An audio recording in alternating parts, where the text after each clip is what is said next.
Hello students, कैसे हैं आप सभी लोग। आई होप कि आप सभी अच्छे होंगे। तो आज का जो टॉपिक है हमारा वो है पाचन तंत्र। किसी ना किसी एग्जाम की तैयारी आप कर रहे होंगे और इस समय जो हम टारगेट लेकर चल रहे हैं वो लेकर चल रहे हैं ग्रुप डी का। तो ग्रुप डी की जो है आज से हमने तैयारी करानी स्टार्ट करा दी है और हम तो रेडी हैं तैयारी कराने के लिए और आप भी हो जाए रेडी। तो आज का जो टॉपिक है वो है हमारा पाचन तंत्र, जिसे हम अंग्रेजी में कहते हैं डाइजेस्टिव सिस्टम। अब हमें समझना यह है कि पाचन और तंत्र, इसमें एक शब्द है पाचन और दूसरा है तंत्र। पाचन का मतलब होता है कि किसी भी जटिल चीजों को छोटे छोटे कणों में तोड़ना, वह कहलाता है पाचन। अब दूसरा है तंत्र। तंत्र वो होता है, जैसे मान लीजिए हम डाइजेस्टिव सिस्टम की बात कर रहे हैं तो कई सारे ऑर्गन्स मिल करके जो पाचन का कार्य करते हैं वह क्या कहलाता है, तंत्र कहलाता है। जैसे हमारे पाचन तंत्र में क्या होता है, लीवर होता है, अग्नाशय होता है और आपका अमाशय होता है, ग्रास नली होती है, छोटी आंत, बड़ी आंत, काफी सारे ऑर्गन्स होते हैं।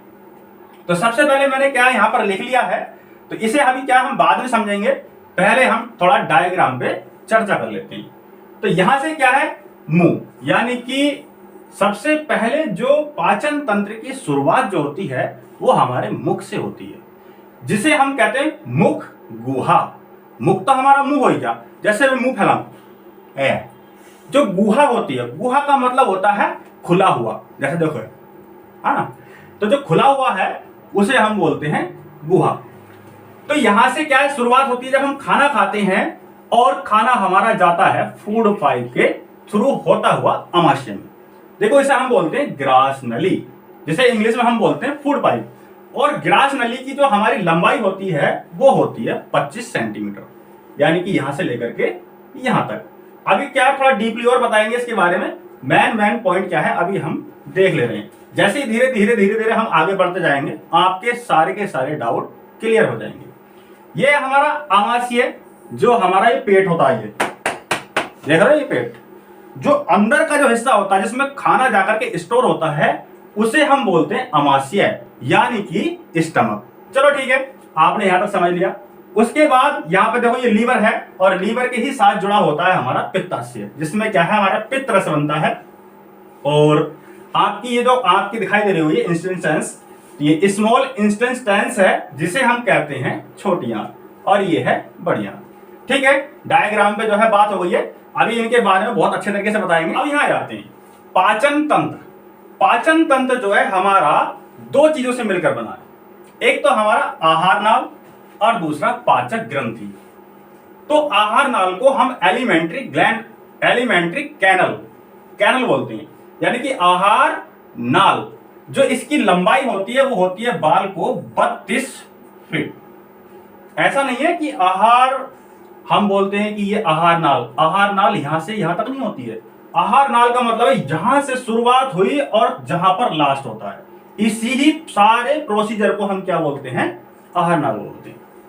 तो इसकी जो लंबाई होती है वो होती है 32 फीट। अगर इसे मीटर में अगर देखा जाए तो लगभग 9 मीटर के आसपास होगी। तो आहार नाल में क्या क्या होता है, मुख गुहा, दूसरा ग्रास नली। जैसे मैंने अभी मुख के बारे में आपको बताया था, मुख गुहा, गुहा का मतलब होता है जो हिस्सा हमारा खुला हुआ हो। अब हम खाना खाएंगे तो मुंह तो हमें खोलना पड़ेगा, फैलाते हैं ना इस तरीके से। आप जो मतलब उसमें जाते होंगे ब्याह शादी में तो बहुत ठूस के खाते होंगे, तो ज्यादा ठूस के मत खाया करो, नुकसान देगा सर। अगला है ग्रास नली। ग्रास नली होती है हमारी यहां से यहां तक। एक बात याद रखना, ग्रास नली में पाचन नहीं होता है। ठीक, अगला है हमारा अमाशय। अमाशय, इसके बारे में हमने आपको यहां बता दिया है। जो अंदर का हिस्सा होता है उसे हम अमाशय बोलते हैं और बाहर वाले हिस्से को हम क्या है, उदर तल बोलते हैं। ठीक है, उदर तल। अगला है छोटी आंत, जो हमारी दिखाई दे रही होगी आपको। इसमें क्या है, क्षुद्रांश भी होते हैं इस तरीके छिद्र से। ये है हमारी छोटी आंत। अगला है बड़ी आंत, जो आपको ये दिख रहा होगा, ये मोटी सी, ये है हमारी बड़ी आंत। अब गुदा का मतलब है ना आपको, जहां से मतलब खाना जब हम खाते हैं और जहां पर आकर के एग्जिट होता है उसे क्या बोलते हैं हम, गुदा। आगे दे रखा है आपको डाइजेस्टिव ग्लैंड, यानी कि पाचक ग्रंथियां। जो हम खाना खाते हैं उसको पचाने के लिए ये ग्रंथि क्या करती हैं, एंजाइम क्या है प्रोवाइड करती हैं। यानी कि जब तक हमारे खाने को एंजाइम नहीं मिलेंगे तब तक हमारा खाना नहीं पचता। तो इसमें सबसे पहले क्या आता है, हमारा लार ग्रंथि। जो आपने देखा होगा, जब हम खाना खाते हैं तो इस खाने में क्या है, लार मिक्स हो जाती है। लार जो मिक्स होती है वो हमारी जो आहार नाल है, सॉरी जो ग्रास नली है, ग्रास नली में खाना आसानी से चला जाए, क्योंकि ये चिकनी भी होती है और कई सारे क्या है ये एंजाइम भी प्रोवाइड करती है। अगला है जठर रस। जठर रस जो होता है, हमारे जो ये अमाशय है, अमाशय 3 भागों में बटा होता है। जो इसका तीसरा भाग है, तीसरे भाग में जो ग्लैंड्स होती हैं वो जठर रस प्रोवाइड करती हैं और जठर रस हमारे खाने को पचाने का कार्य करता है। ठीक है, अगला है लीवर। जो आपको ये दिख रहा होगा, लीवर और प्लस पित्ताशय। अगला है अग्नाशय। जो हमारा ये यहाँ पर क्या है, अग्नाशय होता है, यहाँ पर ये अग्नाशय। अग्नाशय जो है हमारा ये इंसुलिन उसे प्रोवाइड करता है। जो हम खाने में मीठा मीठा खाते हैं तो उसको मेंटेन करने का कार्य करता है। जैसे कोई रोगी है शुगर का, तो शुगर का रोगी जो होता है, जो पित्ताशय होता है, ये काम करना बंद कर देता है, ये नाराज हो जाते हैं। ये अगर आप ज्यादा मीठा खाओगे ना, आप बारात ब्याह शादी में जाते हो, वहां पर क्या है, लपेटम लपाट खाम खाओ हो रही है, तो ये क्या है, नाराज हो जाएंगे। जहां ये नाराज हो गए तो बस ऊपर वाले ईश्वर जो है वो नाराज हो जाएंगे। फिर अब वो नाराज हो गए तो फिर तो तुम्हारा टिकट यहाँ से कट जाएगा। तो इसलिए क्या है, खाने पर जो है मीठे का थोड़ा सा मेंटेन रखेंगे। आंत ग्रंथि। आंत ग्रंथि जो होती है, जो हमारी आंतें हैं, इनमें छोटी छोटी ग्लैंड्स होती हैं। तो इसके बारे में हमें अभी डायग्राम के बारे में समझा है और आगे जो है और समझ लेते हैं। तो इतने का क्या है, पहले आप स्क्रीनशॉट ले लीजिए।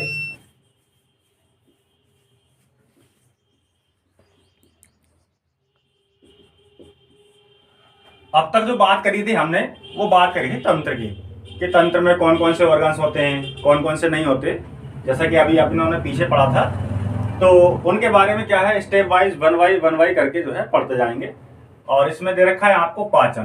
पहले पाचन के बारे में भी समझ लेते हैं। तो पाचन में क्या होता है, जो सबसे पहला दे रखा है पाचन, यानी कि जटिल चीजों को सरल चीज में बनाना, तो वही क्या कहलाता है, हमारा पाचन। सबसे दूसरा, जैसे मान लीजिए हम खाना खाते हैं, रोटी खाते हैं, चावल है, इत्यादि चीजें हैं, तो उनका क्या है, छोटे छोटे कणों में टूटना। जैसे वो जटिल चीज है, जैसे मान लो हमने रोटी खाई, तो रोटी हार्ड होती है, और हार्ड रोटी को छोटे छोटे कणों में तोड़ करके सरल बनाना। और दूसरा है जल, विटामिन, खनिज, छोटे छोटे कणों में होते हैं, यानी कि जल और विटामिन और खनिजों का जो है पाचन नहीं होता। अब पाचन क्यों नहीं होता, पाचन इसलिए नहीं होता है क्योंकि ये ऑलरेडी पहले से ही छोटे छोटे कणों में टूटा हुआ है। और दूसरी बात क्या होती है कि जब हम पानी या विटामिन है या खनिज है, जैसे मान लीजिए पानी है, पानी को मैंने पिया, वो जाने के बाद डायरेक्टली क्या है, हमारा एब्जॉर्ब होता है, यानी कि उसका अवशोषण होता है। अब दूसरा, तीसरा है पाचक एक फिजियोकेमिकल प्रक्रिया है, यानी कि जो हमारा पाचन होता है, पाचन एक फिजियो केमिकल प्रक्रिया है। फिजियो का मतलब आप समझ सकते हो, जैसे अब मैं खाना खा रहा हूं, तो खाना खाने में क्या है, मुंह चला रहा हूं उस तरीके से, तो इसमें तो फिजियो केमिकल प्रक्रिया तो है ही है। दूसरा क्या है, फिजिकली, यानी कि फिजिकली जैसे मान लो मैं इस तरीके से हाथ चला रहा हूं, या मुंह चला रहा हूं, या गर्दन को इस तरीके से चला रहा हूं, या कोई व्यायाम कर रहा हूं, तो इसमें क्या है, मैं फिजिकल एक्टिविटीज कर रहा हूं। तो जैसे हम मुंह चला रहे हैं, खाना चबा रहे हैं, तो इसमें क्या है, फिजिकल एक्टिविटीज हो रही है। दूसरा फिजियो केमिकल, यानी कि इसमें क्या है, काफी सारे केमिकल्स भी क्या है, भोजन को पचाने के लिए रिलीज होते हैं, तो इसको क्या है, फिजियो केमिकल प्रक्रिया भी कहते हैं। अगर हम खाना मुंह से चबा रहे हैं तो वो क्या है, फिजिकली। अब फिजियो केमिकल ये क्या है, एक भौतिक प्रक्रिया है। भौतिक प्रक्रिया आपने देखो, रासायनिक प्रक्रिया, भौतिक प्रक्रिया, काफी सारी प्रक्रियाएं होती हैं। तो ये जो है हमारी भौतिक प्रक्रिया, मैं यहां पे लिख देता हूं, भौतिक प्रक्रिया। जो हम फिजिकली यानी खाना चबा रहे हैं, तो वह हमारी क्या कहलाएगी, भौतिक प्रक्रिया। अगला है फॉर, यानी कि पाचन एक मुख्य कार्य भोजन से ऊर्जा का निर्माण करता है। आपने सोचा होगा कि हम खाना खाते हैं, खाना क्यों खाते हैं, खाना हम इसलिए खाते हैं ताकि हमारी बॉडी को ऊर्जा मिल सके। मगर हमारी जो बॉडी के ऑर्गन्स हैं वो ऊर्जा कहाँ से लेंगे? जब हम खाना खाएंगे, खाना पचेगा और वो छोटी आंत में जाएगा, उसका अवशोषण होगा। यानी कि जब उसका अवशोषण होगा तो उसमें क्या है, एक एनर्जी निकलेगी, और वो एनर्जी क्या है, बॉडी के सभी ऑर्गन्स को चाहिए होती है। जब तक ऑर्गन्स को ऊर्जा नहीं मिलेगी तब तक हमारी बॉडी काम नहीं करेगी। आगे पांचवा दे रखा है कि कार्बोहाइड्रेट, प्रोटीन और फैट का पाचन होता है। जैसे मैंने कहा था यहाँ पर जल का, विटामिन का, खनिज का, इनका क्या है, पाचन नहीं होता है, क्योंकि ऑलरेडी पहले से छोटे छोटे कणों में टूटे हुए हैं। बट जो पाचन होता है, पाचन जो होता है वो कार्बोहाइड्रेट, प्रोटीन, फैट का पाचन होता है। ठीक है, तो पाचन के बारे में हमने समझ लिया है, इसका आप स्क्रीनशॉट ले सकते हो। अब बाकी जो है हम मुख, अमाशय और लीवर, पित्ताशय, अग्नाशय, छोटी आंत, बड़ी आंत, इसे एक एक ऑर्गन्स को क्या है बारीकी से समझेंगे। अब दे रखा है मुख गुहा, जो आपको यहाँ पे मैंने मार्क किया है। मैंने पहले ही बोल दिया था कि जितने भी ऑर्गन्स हैं मैं 1 बाय 1 करके ही चलूंगा। अब तक तो हमने तंत्र और पाचन के बारे में बात की थी। अब जो मेन क्वेश्चन बनेंगे वो यहां से बनेंगे, और यहां से क्या है, आपको बहुत ही डीपली तरीके से, बहुत ही समझदारी के साथ में आपको सीखना है मैं क्या बोल रहा हूं, क्या नहीं बोल रहा, क्या लिख रहा हूं, ये सारी बातों को आपको ध्यान रखना है। तो सबसे पहले क्या आता है ऑर्गन्स में, मुख गुहा। जैसे मैंने यहां पे लिख दिया है मुख। मुख को हम अंग्रेजी में माउथ भी बोल देते हैं, ओरल बोल देते हैं, और वोकल कैविटी भी बोल देते हैं, और हिंदी में तो आपको दिख ही रहा है यहाँ पर मुख गुहा। अब इसमें होता क्या है, जो हमारा मुंह होता है, यानी कि जो मुख है, इसमें लार निकलती है, इसमें लार निकलती है, और मुख में 3 जोड़ी लार ग्रंथि पाई जाती है। यानी कि 3 जोड़ी ग्रंथि, लार ग्रंथि पाई जाती हैं, जो कि लार जो होती है हमारी, यानी कि प्रतिदिन 1 से लेकर के 1.5 लीटर प्रतिदिन निकलती है। इसमें क्या होता है, जो लार, जहां से लार निकलती है, यानी कि जो मुख है, मुख में 3 प्रकार की ग्रंथि पाई जाती हैं। एक तो है हमारी पैरोटिड, दूसरा है सबलिंगुअल, अगला है सबमैंडिबुलर। आपने देखा होगा कि जो सांप होते हैं हमारे, और सांप किसी को काट लेता है तो सांप में जो जहर बनता है, जहर को बनाने का जो कार्य करती है वो सांप में यही वाली ग्रंथि करती है, पैरोटिड। आप याद रखना, ये सांप में क्या है, जहर का बनाने का कार्य करती है हमारी पैरोटिड। आगे बात कर लेते हैं लार। जो हमारी लार होती है, लार में 4 प्रकार के एंजाइम निकलते हैं। जब आपने हाई स्कूल किया होगा और इंटर किया होगा तो उसमें आपने सिर्फ एक ही प्रकार का एंजाइम पढ़ा होगा, और ज्यादातर जो फेमस एंजाइम है वो है टाइलिन। बाकी आपने लाइसोजाइम और डाइस्टेज और म्यूकस, ये 3 प्रकार के एंजाइम आपने नहीं पढ़े होंगे। तो इसमें इनके भी क्या है, कार्य होते हैं। जैसे लाइसोजाइम है, लाइसोजाइम ये जो कार्य करता है, देखो आप भी थोड़े कहते हैं ना कि शेरों के हाथ मुंह किसना धोए, तो आप भी जो है बिना हाथ धोए खाना खाने बढ़ जाते होगे, पता है मुझे, क्योंकि इंसान अपनी आदत से बाज नहीं आता। तो इस पर ने क्या बड़ा दिमाग लगाया, मगर मैं इंसान बना तो रहा हूं, मगर ये लापरवाही जरूर करेगा, और करता है। तो उसने क्या करा, लार में एक एंजाइम बनाया लाइसोजाइम। जो लाइसोजाइम होता है, ये जैसे मान लीजिए मैंने हाथ नहीं धोए और बिना हाथ धोए खाना खाने लगा, जब मैं खाना खाऊंगा तो इन हाथों पे कुछ ना कुछ जीवाणु या फिर कीटाणु आ जाते हैं, और जब मैं खाना खाऊंगा तो वो क्या है, मुख में पहुंच जाते हैं। तो ये जो एंजाइम होता है, ये जीवाणु और कीटाणुओं को मारने का कार्य करता है, यानी कि उन्हें नष्ट करने का कार्य करता है। ठीक है, अगला है, इतनी बात तो आपको समझ में आ गई होगी, अगला है टाइलिन और दूसरा डाइस्टेज। यानी कि 2 जो दे रखे हैं आपको, ये टाइलिन और डाइस्टेज, ये दोनों के दोनों जो एंजाइम हैं, ये स्टार्च को पचाने का कार्य करते हैं। स्टार्च, जैसे स्टार्च को हम मंड भी बोल देते हैं, जैसे देखा मैंने मंड और दूसरा चोकर। अब मंड और चोकर होता क्या, जैसे मान लीजिए आप गेहूं की रोटी खा रहे हो, आप कितना भी आटे को जो है छान लीजिए, उसमें थोड़ा बहुत चोकर तो रह ही जाएगा, कहने का मतलब स्टार्च रह जाएगा। और अगर उसमें से हम 100 का 100% अगर छिलका उसका निकाल दें तो फिर वो आटा नहीं रहेगा, फिर वो बन जाएगा मैदा। और मैदे की आप 4-5 रोटी खा लो तो वो बहुत काफी लंबे समय में जो है पचती हैं, और हमारे जो पूरा पाचन तंत्र है इसके लिए हानिकारक रहती है। तो इसलिए कहते हैं कि मैदा की बनी हुई चीजें कम से कम खानी चाहिए, खानी नहीं चाहिए, कहने का मतलब ये है। तो स्टार्च को पचाने का कार्य करती है। ठीक है, ये दोनों की दोनों एंजाइम। म्यूकस जो होता है भोजन को चिपचिपा बनाता है ताकि जो हमारी ये नली है, ग्रास नली है, इसमें खाना आसानी से चला जाए और धीरे धीरे खाना जाता है, और धीरे धीरे जाना ही हमारा क्या कहलाता है, किरमानुकुचन कहलाता है। अगर खाना डायरेक्टली अगर अमाशय में गिरेगा तो अमाशय की दीवार कोई ना कोई फट जाएगी, अमाशय खराब हो जाएगा। तो इसलिए क्या, वो धीरे धीरे यहां से खाना जाता है। और इसी ही प्रक्रिया को हम क्या बोलते हैं,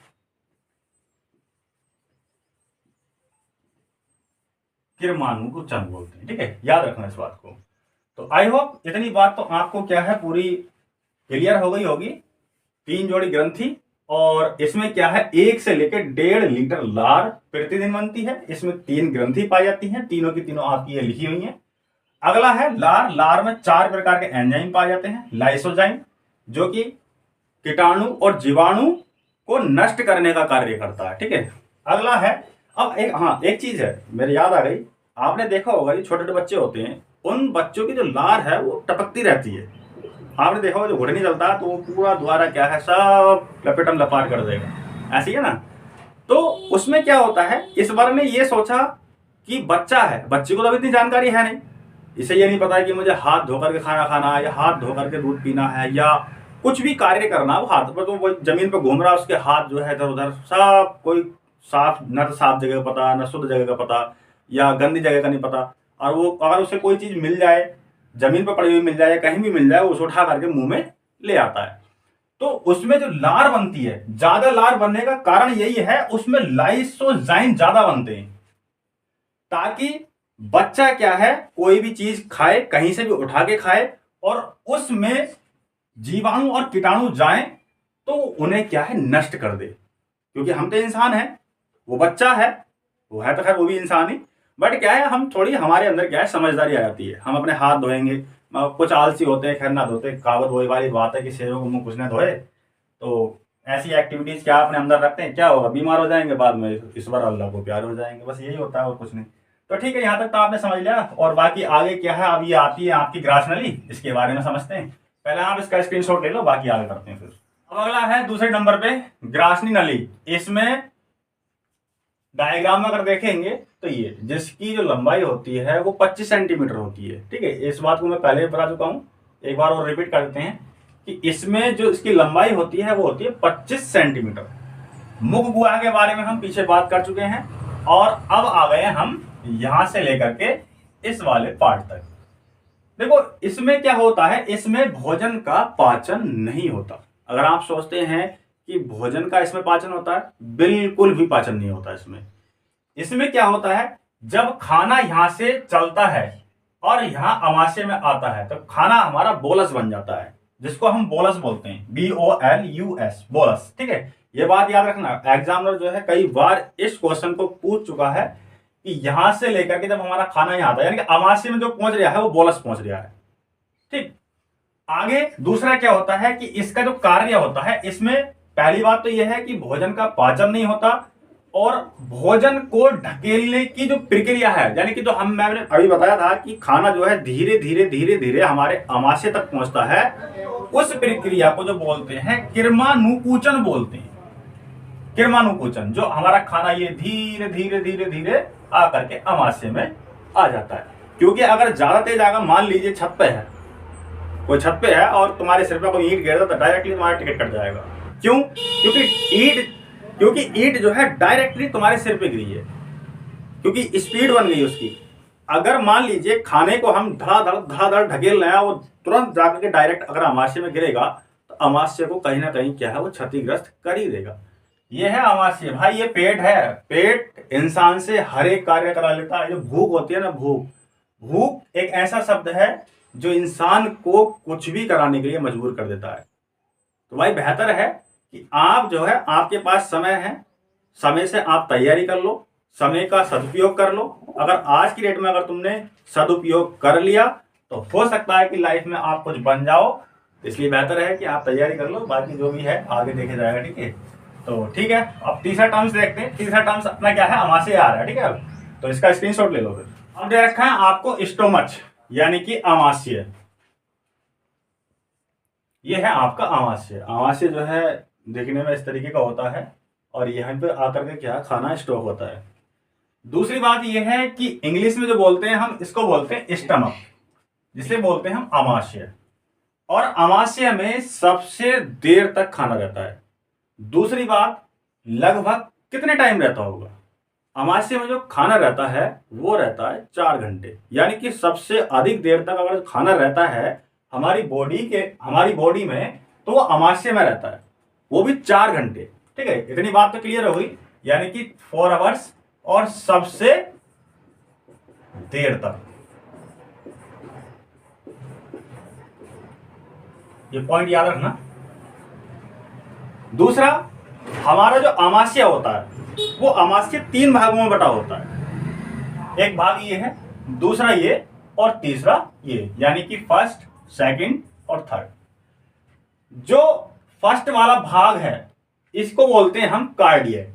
जो ये ऊपर वाला भाग है इसको बोलते हैं कार्डियक, और जो दूसरा भाग है इसको बोलते हैं फंडिक, और जो हमारा तीसरा भाग है इसको बोलते हैं पाइलोरिक। इसके बारे में भी डिटेल से समझाएंगे। पहले आप ये समझ लीजिए कि 3 भागों में होता है।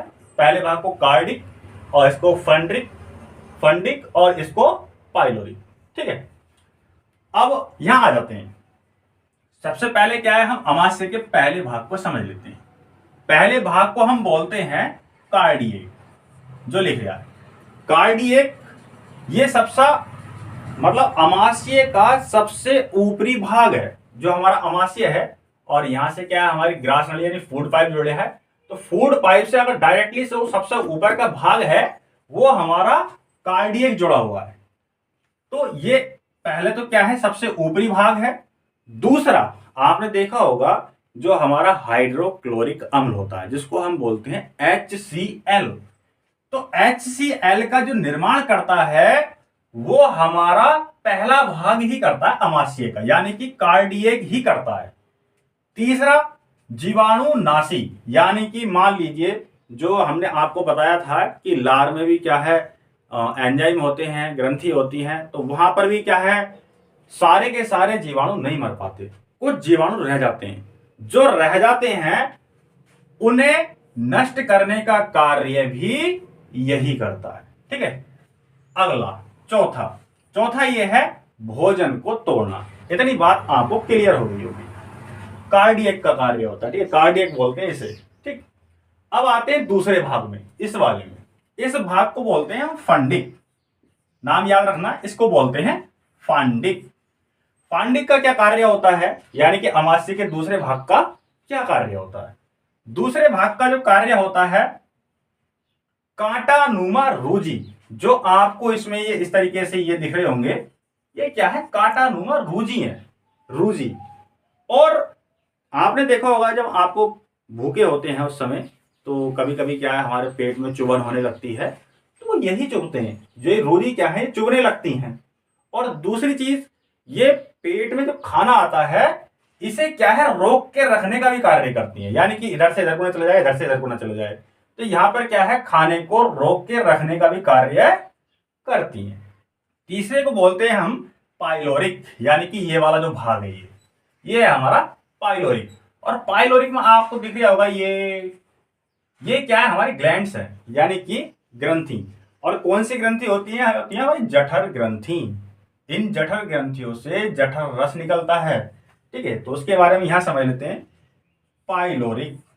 ठीक, पाइलोरिक में क्या होता है, गैस्ट्रिक ग्लैंड्स होती हैं जिसको हम जठर ग्रंथियां भी बोल सकते हैं। जठर ग्रंथियों से जठर रस निकलता है, या फिर हम ये भी बोल सकते हैं गैस्ट्रिक जूस, इंग्लिश में तो गैस्ट्रिक जूस निकलता है, या हम जठर रस भी कह सकते हैं। ठीक है, जो आपको उचित लगे आप उस तरीके से लिख सकते हैं। तो जठर रस में क्या होता है, एक तो हमारा एंजाइम होता है रेनिन एंजाइम जो होता है ये क्या कार्य करता है, जैसे मान लीजिए हमने दूध पिया और दूध को वो दही बनाने का कार्य करता है। ऐसा नहीं है कि दूध डायरेक्टली जाकर के पच जाता है। जैसे हमारे पास क्या होता है दूध होता है, उसे उबालते हैं, उबालने के बाद क्या उसे 12-13 घंटे के लिए रख देते हैं, फिर उसको चलाते हैं, पहले दही बनेगा, उसे चलाने के बाद क्या फिर घी बनेगा। तो ऐसे ही अगर हम दूध पीते हैं तो दूध से उसे दही बनाने का जो कार्य करता है वो रेनिन करता है। जैसे आपने देखो जो छोटे छोटे बच्चे होते हैं और वो जब दूध पी लेते हैं तो कभी कभी क्या है, छोटे बच्चे वोमिटिंग भी ज्यादा करते हैं दूध की। तो आपने एक चीज नोटिस करी होगी, जब बच्चा उल्टी करता है तो वो दूध के रूप में निकलता है, यानी कि जो फट जाता है दूध, यानी कि दही बन जाता है, उसके जो है उसके कण निकलते हैं। तो यानी कि ये रेनिन इतना फास्ट काम करता है, दूध को दही बनाने का कार्य करता है। मगर जब इंसान की एज ज्यादा हो जाती है तो गैस्ट्रिक ग्लैंड्स क्या है, थोड़ा काम करना बंद कर देती है। ऐसा है ना, इंसान आज की डेट में जो है ठूसम ठास करते ही रहता है। ब्याह शादी में जाएगा, ना तो सोचने का ना समझने का, बस जो मिल रहा है बस खा जाओ खा जाओ खा जाओ।